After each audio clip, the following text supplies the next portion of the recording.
Want to change how your name appears on BingX?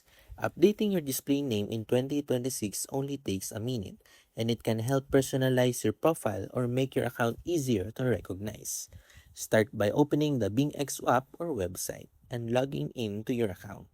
Next, tap your profile icon and head to Profile Settings or Account Settings, depending on your device.